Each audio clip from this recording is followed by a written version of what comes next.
ನಮಸ್ಕಾರ ಸ್ನೇಹಿತರೆ, ಎಲ್ಲರೂ ಹೇಗಿದ್ದೀರಾ? ಎನ್ ಕನ್ನಡ ಚಾನಲ್ಗೆ ಸ್ವಾಗತ. ಚಟ್ನಿ, ಸಾಂಬಾರ್ ಮತ್ತು ಪಲ್ಯದ ಜೊತೆಗೆ ದೋಸೆ ಕಾಂಬಿನೇಷನ್ ಸಖತ್ ಟೇಸ್ಟಿಯಾಗಿರುತ್ತೆ. ಸವಿದವರಿಗೆ ಮಾತ್ರ ಗೊತ್ತು ದೋಸೆಯ ರುಚಿ. ಹೀಗಾಗಿಯೇ ದೋಸೆಗೆ ಸಿಕ್ಕಾಪಟ್ಟೆ ಡಿಮ್ಯಾಂಡ್ ಇದೆ. ದೋಸೆಯಲ್ಲಿ ತುಂಬ ವೆರೈಟಿಗಳಿದೆ.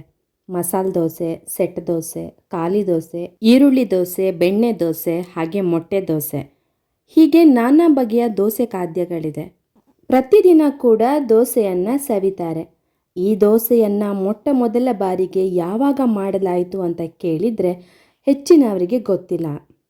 ಆದರೆ ದೋಸೆ ಬಗ್ಗೆಯ ಇತಿಹಾಸವನ್ನು ಇವತ್ತಿನ ವಿಡಿಯೋದಲ್ಲಿ ಕಂಪ್ಲೀಟಾಗಿ ತಿಳ್ಕೊಳ್ಳೋಣ.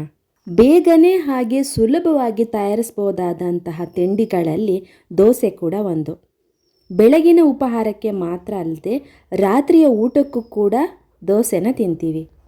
ಎಲ್ಲರ ಬಾಯಲ್ಲಿ ನೀರುರಿಸುವ ಭಕ್ಷ್ಯವು ಯಾವಾಗಲೂ ನಮ್ಮ ಮನಸ್ಸು ಮತ್ತು ಹೊಟ್ಟೆಯನ್ನು ತೃಪ್ತಿಪಡಿಸುತ್ತೆ. ದೋಸೆಯನ್ನು ದೋಸೈ, ದೋಸೆ, ದೋಸಾ ಹೀಗೆ ಹಲವಾರು ಪದಗಳಿಂದ ಕರೀತಾರೆ.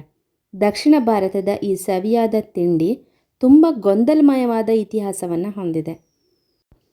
ದೋಸೆಯ ಮೂಲ ನಮ್ಮದು ಅಂತ ತಮಿಳುನಾಡು ಮತ್ತು ಕರ್ನಾಟಕ ಎರಡೂ ರಾಜ್ಯಗಳು ಹಕ್ಕು ಸಾಧಿಸ್ತಿವೆ. ಇಬ್ಬರ ವಾದ ಏನನ್ನೋದನ್ನು ಇವತ್ತಿನ ವಿಡಿಯೋದಲ್ಲಿ ತಿಳ್ಕೊಳ್ಳೋಣ. ದೋಸೆ 1ನೇ ಶತಮಾನದಿಂದ ತಮಿಳು ಸಂಸ್ಕೃತಿಯ ಭಾಗವಾಗಿತ್ತು ಅಂತ ಹೇಳ್ತಾರೆ. ತಮಿಳುನಾಡು, ಕೇರಳ, ಪುದುಚೇರಿ, ಲಕ್ಷದ್ವೀಪಗಳು ಹಾಗೆಯೇ ಕರ್ನಾಟಕ ಮತ್ತು ಆಂಧ್ರ ಪ್ರದೇಶದ ಕೆಲವೊಂದು ಭಾಗಗಳನ್ನು ಒಳಗೊಂಡಿರುವಂತಹ ಪ್ರಾಚೀನ ತಮಿಳು ಪ್ರಾಂತ್ಯದ ಗಡಿಯಲ್ಲಿ ದೋಸೆ ಹುಟ್ಕೊಂಡಿದೆ ಅಂತ ಹೇಳ್ತಾರೆ. ದೋಸೆಯನ್ನು ಕರ್ನಾಟಕದ ಉಡುಪಿ ಪಟ್ಟಣದಲ್ಲಿ ಮೊದಲು ಮಾಡಲಾಯಿತು ಅಂತ ಹೇಳ್ತಾರೆ. ಈ ಕಾರಣಕ್ಕಾಗಿಯೇ ಭಾರತದಾದ್ಯಂತ ಅನೇಕ ದೋಸೆ ರೆಸ್ಟೋರೆಂಟ್ಗಳು ತಮ್ಮ ಹೆಸರಲ್ಲಿ ಉಡುಪಿಯನ್ನು ಹೊಂದಿವೆ ಅಂತ ವಾದನೂ ಇದೆ. ಸುಮಾರು 11ನೇ ಶತಮಾನದಲ್ಲಿ ಕರ್ನಾಟಕವನ್ನು ಆಳಿದಂತಹ ಚಾಲುಕ್ಯ ರಾಜವಂಶದ 3ನೇ ರಾಜ ಸೋಮೇಶ್ವರ ಇವರು ತಮ್ಮ ಪುಸ್ತಕವಾದ ಮಾನಸೋಲ್ಲಾಸದಲ್ಲಿ ದೋಸೆಯ ಪಾಕವಿಧಾನದ ಬಗ್ಗೆ ಬರ್ಕೊಂಡಿದ್ದಾರೆ.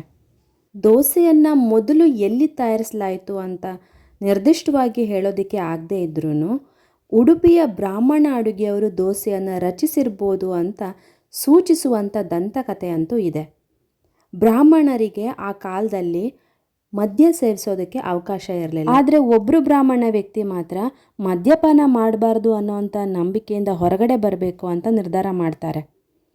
ಅದಕ್ಕೆ ಅವರು ಅಕ್ಕಿಯನ್ನು ಹುದುಗಿಸುವ ಮೂಲಕ ಮದ್ಯವನ್ನು ತಯಾರಿಸೋದಕ್ಕೆ ಪ್ರಯತ್ನ ಮಾಡ್ತಾರೆ. ಆದರೆ ಅದರಲ್ಲಿ ಅವರು ಫೇಲ್ ಆಗ್ತಾರೆ. ಹಾಗಾಗಿ ಅವರು ಅಕ್ಕಿ ಹಿಟ್ಟನ್ನು ಕಂಡುಹಿಡಿದು ಬಿಸಿಯಾದ ಬಾಣಲೆಗೆ ಹಿಟ್ಟನ್ನು ಸುರಿದಾಗ ಪ್ರಪಂಚದ ಮೊದಲ ದೋಸೆ ಹುಟ್ಕೊಳ್ತು ಅಂತ ಹೇಳಲಾಗುತ್ತೆ.